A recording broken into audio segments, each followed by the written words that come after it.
Welcome to the Deep Dive, the place where we sift through the sources, pull out the crucial insights, and hopefully give you that definitive, nuanced understanding of the people, places, and ideas shaping our world. And today, we're really diving deep into an actor whose voice, well, they're instantly recognizable, aren't they? Often tied to this particular brand of theatrical chaos, maybe eccentric genius. We're talking about Richard E. Grant. That's right. But the man behind that persona is, Yeah. the one whose career just exploded playing this perpetually drunk aristocrat. Yeah.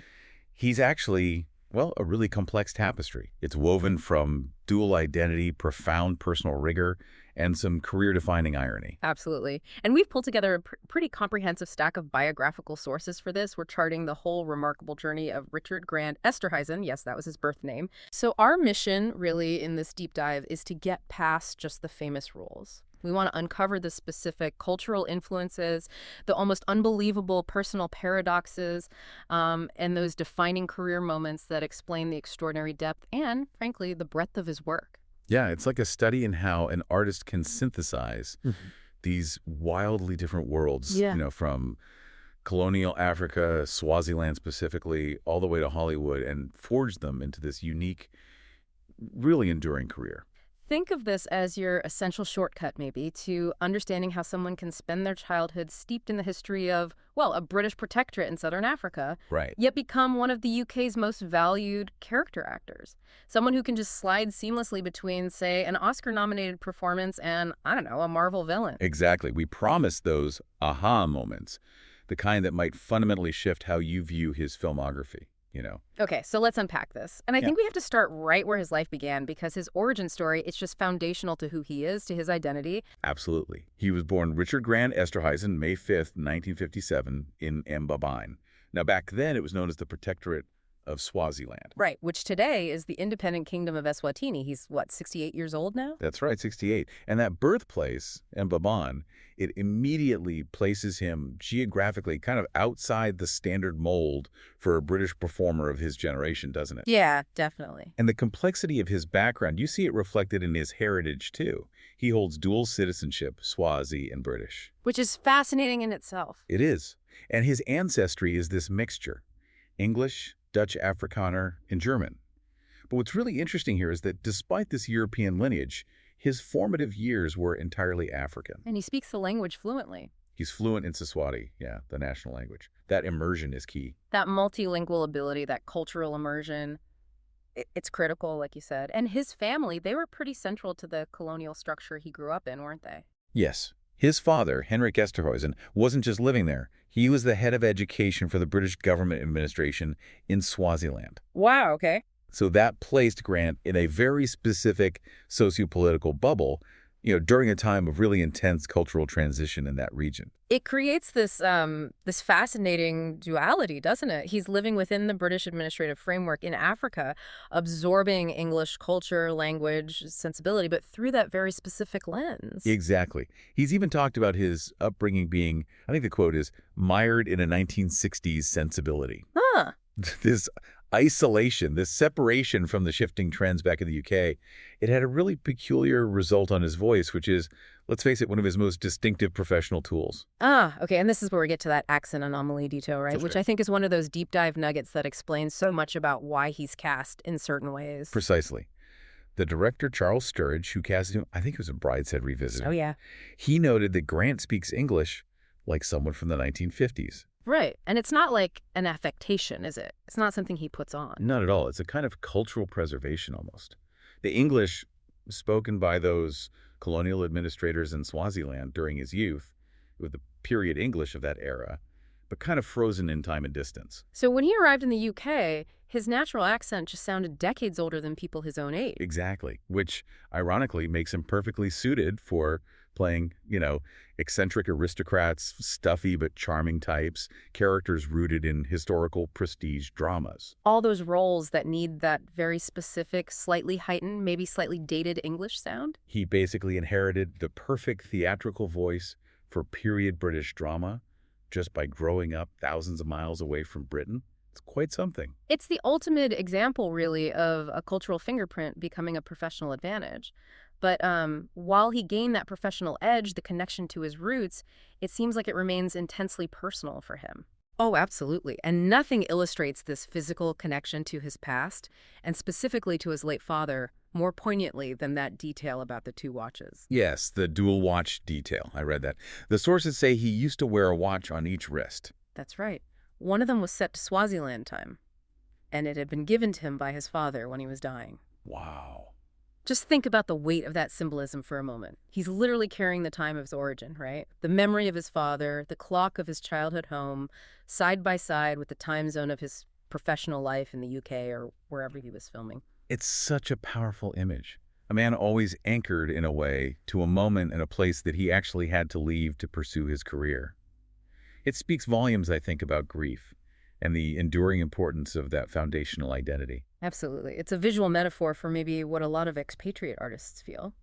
But to build that global career, he knew he had to make a critical sort of strategic adjustment to his identity. Okay, so this brings us to his education and that formal name change. Yeah. After attending local schools, St. Mark's, and then the independent Waterford Kamlaba United World College near Mbaban. Which is quite a well-known school, actually. It is, yes. He moved to South Africa in May 1976. He went to the University of Cape Town, studied English and drama, and he worked with the Space Theater Company there. And then the move to Britain. That came in 1982. It was about a year after his father's death, actually.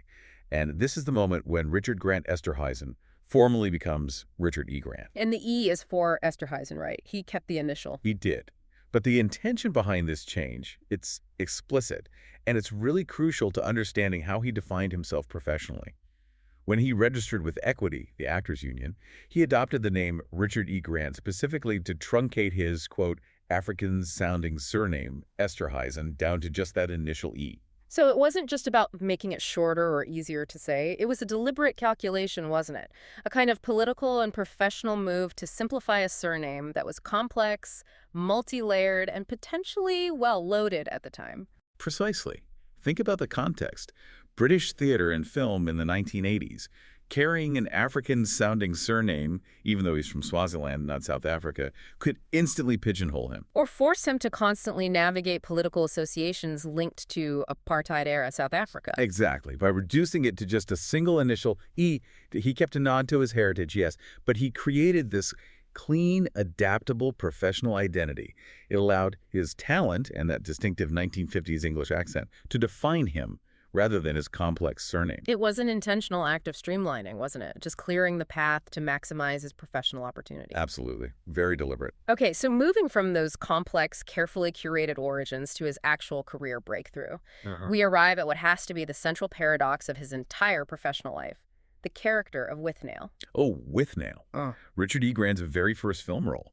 The perpetually spectacularly inebriated title character in the 1987 black comedy Withnail and I. And it achieved cult classic status almost instantly, didn't it? For so many people, it's the role they think of first when they hear his name, even after decades of other high-profile work. Absolutely, it's defining. And that debut role, it just launched his career. Almost immediately, it led to subsequent supporting parts in pretty major films, like Henry and June, L.A. Story, The Player. He was suddenly everywhere. It really was. And speaking of L.A. Story, which he filmed in the early 90s, the sources have this wonderfully eccentric little anecdote.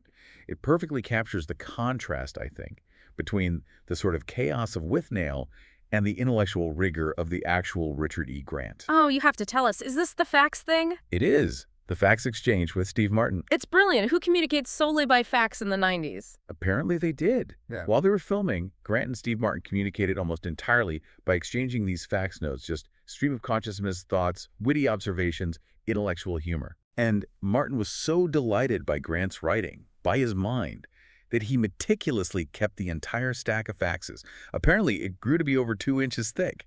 No way. Yeah, and Martin described them, get this, as valuable aesthetic chunks from a screeching mind. Valuable aesthetic chunks from a screeching mind. That's fantastic. Isn't it? And that detail, it's critical, like you said. It shows that the man who plays this chaotic, self-destructive mess of Withnail is, in reality, this disciplined writer capable of generating these aesthetic chunks of wit that someone as sharp as Steve Martin really values. Exactly. But the paradox, it just gets deeper when you consider the actual foundation of the Withnail performance itself, that chronic, staggering drunkenness. Right, because here is the key aha moment, the one that really defines his commitment to his craft, I think. It's the absolute core of the irony. The crucial fact is, Richard E. Grant completely abstains from drinking alcohol. He doesn't drink at all. Because he has an actual physical intolerance to it, right? His body literally cannot process alcohol. He gets sick immediately. That's it. That is the astonishing irony. The actor who became globally famous for embodying arguably the most cynical, desperate, and dedicated alcoholic in modern cinema is physically incapable of safely consuming alcohol himself. He built his entire career, initially at least, on a performance representing the very thing his body rejects. It's mind-blowing. It really is. But, okay, the big question then is, how does an actor play such convincing, all-consuming drunkenness if they have absolutely zero personal experience with it?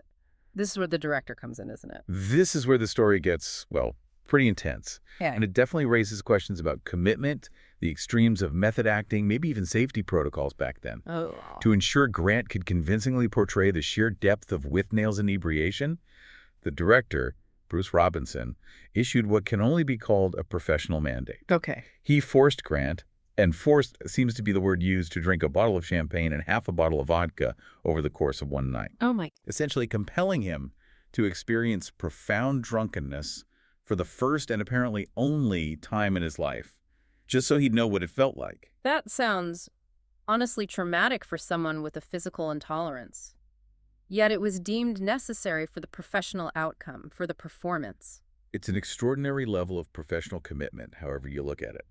He had to overcome a genuine physical boundary, a personal aversion, for the sake of the craft. It wasn't just watching drunk people, it was forced immersion into a state of physical distress. Precisely. All to capture the truth of the character. That experience, apparently as horrible as it was, must have provided the foundational sensory memory he needed to absolutely nail that performance. And launch his entire career off the back of it. Exactly. And crucially, once he had that sensory memory, he never needed to repeat it. The performance became this incredible feat of disciplined recall and technique. Which contrasts utterly with the hedonistic, out-of-control image he projected on screen. Absolutely. The success of Withnail and I isn't just about the brilliant writing. It's about a disciplined, sober actor achieving a level of realism in portraying addiction that, frankly, fooled an entire generation of viewers, didn't it? It absolutely did. That contrast, the chaotic persona on screen versus the personal rigor required to create it, that really defines the foundation of his work, I think. That ability to embody something fundamentally outside, maybe even repugnant to, his own personal life. And that intense foundation, playing Withnail, it established him not just as this cult figure, but as a supremely adaptable character actor. Yeah. For decades, he was often the eccentric scene stealer, known for that theatrical flair. Right, he was brilliant in supporting roles, but maybe not always seen as the prestige lead. Exactly. He was recognized largely for that supporting work. But then came, well, let's call it the 2018 Renaissance. Ah, yes. His peak critical recognition, real validation, arrived with his role as Jack Hawk in Marielle Heller's drama, Can You Ever Forgive Me?, opposite Melissa McCarthy. That's the one.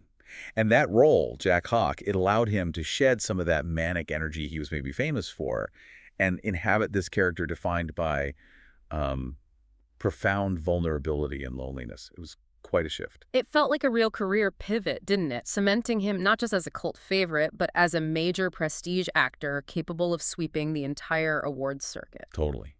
It proved he could pivot from that kind of farce and bomb, the Withnail energy, to deeply nuanced, melancholic drama about things like loneliness and codependency. And the awards attention for that single performance was just staggering, wasn't it? It really was. Nominations for Best Supporting Actor at the Academy Awards, The BAFTAs, the Golden Globes, Screen Actors Guild Awards. pretty much all the big ones. And he won quite a few, too. Oh, yeah. He secured wins from major critical bodies, like the Independent Spirit Award for Best Supporting Male, the New York Film Critics Circle Award, several others, too. It felt like this huge validation of his entire trajectory. It showed that the actor famous for maybe the largest, loudest performance of his early career, Withnail, could achieve equal or maybe even greater success playing this quiet, broken man. That shift required incredible control, didn't it? Which links right back to that discipline core we were talking about earlier, the guy who could play drunk while being sober. Yeah, absolutely. And if we look at the entire arc of his career, what really stands out is just his remarkable versatility across different universes, genres, budgets. He seems to move effortlessly from deeply personal drama to the absolute biggest blockbuster franchises imaginable. He truly is a professional chameleon. You see his commitment to the modern franchise landscape across multiple major IPs, right? Definitely. In fantasy and sci-fi, you've got him as a Legion General Enric Pride in Star Wars, The Rise of Skywalker. Right, in the final film of that trilogy. And he played the villainous corporate scientist Xander Rice in the superhero film Logan, which was critically acclaimed. General Pride, actually, thinking about it, is a perfect use of his specific talent, isn't it? He brings that refined, slightly old-school villainy to the First Order. It injects the specific mannered gravitas that elevates what could have just been a standard corporate bad guy. Exactly. He makes the villain feel like a specific type of person, not just a plot device. And then, of course, the younger generation probably knows him best from his unforgettable turn in the MCU. Ah, classic Loki. Yes. An older, delightfully flamboyant variant of the trickster god in the Disney Plus series, Loki. He was brilliant in that. He brought so much pathos and comedy, too, to a character who is essentially a walking Easter egg for longtime comic fans. He made him feel completely real. And the ability to shift from the stern gravitas of a Star Wars general to the tragic comic camp of classic Loki, it just demonstrates a complete absence of ego, doesn't it, about the type of role he takes on. If the material seems interesting, he just commits fully. Yeah, you get that sense. And his portfolio of prestige historical dramas is equally impressive, spanning his whole career, really. Dr. Jack Seward in Coppola's Bram Stoker's Dracula. Larry Lefferts in Scorsese's The Age of Innocence. George in Robert Altman's Gosford Park. Michael Heseltine in The Iron Lady. The list goes on. And he hasn't slowed down recently either. He played the emotionally distant patriarch Sir James in Saltburn. Right, just last year. And the incredibly vain Sir Walter Elliot in the recent adaptation of Persuasion. He really understands how to use that distinct vocal style, those physical mannerisms, to immediately signal things like social status or vanity or emotional distance. It's shorthand, but brilliant shorthand. But I think the most complicated and maybe the most reflective segment of his career versatility has to be his extremely fluid relationship with one specific British institution, Doctor Who. Oh yes, his history with the Doctor. It's less a timeline and more like a multiverse of identity, isn't it? It's a great way to put it. It really is kind of a metaphor for his entire career constantly adapting his role and relationship to a central idea. His appearances span, I think, 4 distinct levels of canon and genre within that single franchise. That's incredibly rare for any actor. Okay, so break it down for us. Where did the Doctor Who journey begin for him? Well, it started relatively simply back in 1999. There was a non-continuity comedy sketch for Red Nose Day called Doctor Who and the Curse of Fatal Death. Ah, the one written by Stephen Moffat, right, with Rowan Atkinson and Hugh Grant as doctors, too. That's the one. Richard E. Grant played the quite handsome doctor in that. It was just a joke, lighthearted bit of fun. Okay, simple enough. But then things got complicated. They did. Fast forward to 2003, he voiced the Schalke Doctor in an official animated webcast called Scream of the Schalke. Right, I remember hearing about this. Now, what's absolutely critical about the Schalke Doctor is that this version was fully intended by the BBC at the time to be the official 9th Doctor.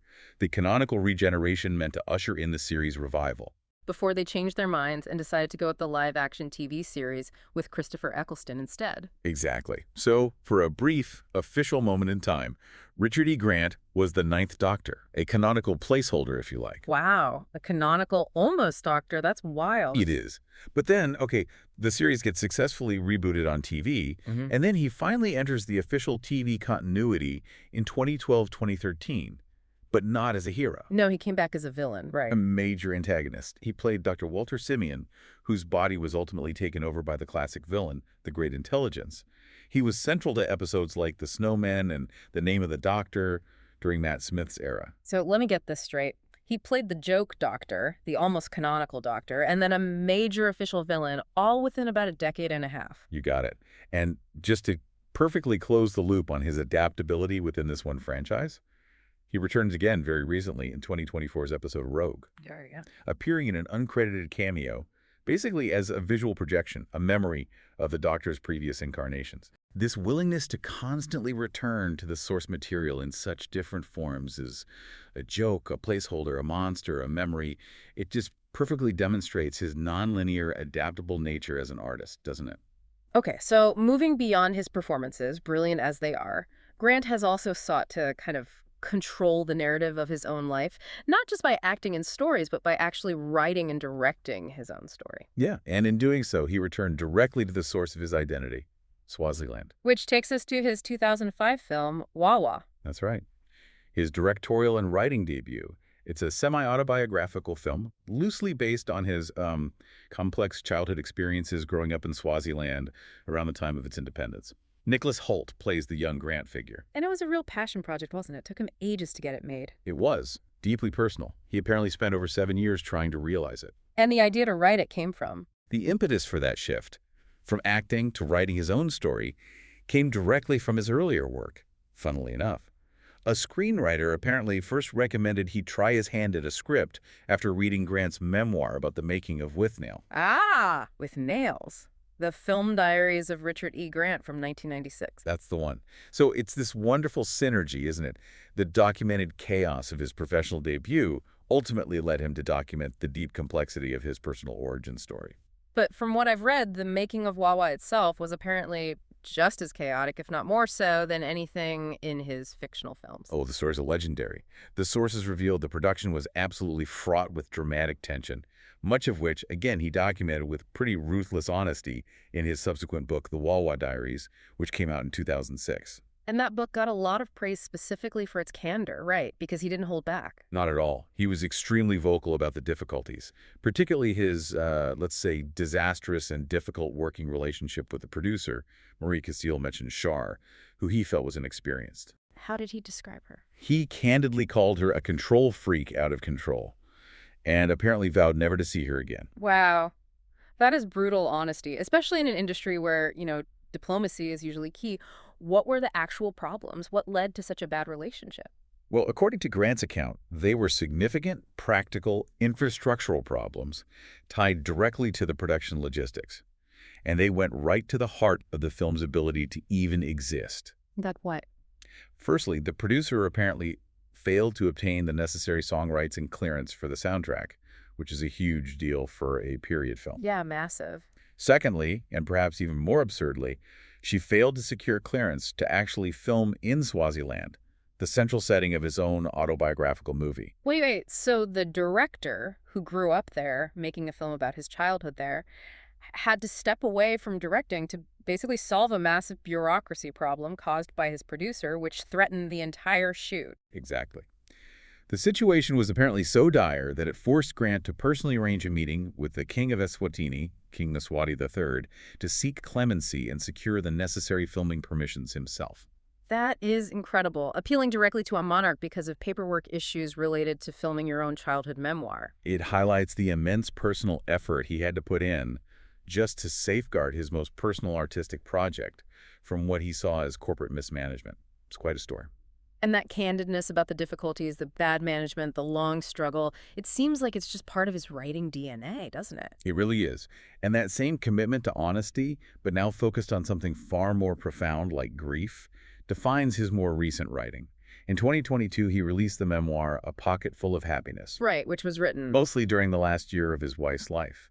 Documenting their final intimate months together, it's incredibly moving. Yeah. Let's transition to his personal life then, because unlike the on-screen chaos he sometimes portrays, it seems defined by stability and devotion, particularly his marriage. Absolutely. He was married to the voice coach Joan Washington from 1986 right up until her death in September 2021. That's a 35-year partnership, almost unheard of in show business. It really is. And Joan Washington, she wasn't just a stabilizing force in his life. She was a highly respected voice coach in the industry in her own right. Her passing in 2021 after being diagnosed with stage 4 lung cancer was clearly devastating for him. And his subsequent writing, like A Pocket Full of Happiness, really reflects that enduring love and loss. Deeply. They had 2 daughters together as well. And beyond his family life, he has a few other notable interests that kind of ground him, showing a wider range of passions, right? Yeah, a few interesting ones. He's on record as being an atheist. He's an avid supporter of the Premier League football club West Ham United. Ah, a fellow hammer. Apparently so. And perhaps slightly surprisingly, he's a devoted, lifelong fan of Barbra Streisand. Really? Barbra Streisand. That's great. Isn't it? The fandom is real. He's apparently gone so far as to conduct his own personal tour of her early New York landmarks. That's amazing.